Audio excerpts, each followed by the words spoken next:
Stop scrolling. If I yawn right now, you might yawn too. Did that just happen?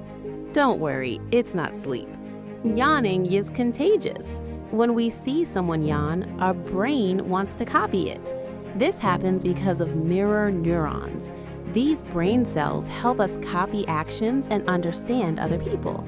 It's linked to empathy. People who care more about others yawn more when they see someone yawn. That's why friends, family, and even pets can make you yawn. Fun fact, if you don't yawn after seeing one, you might just be very focused. Did you yawn? Comment yes.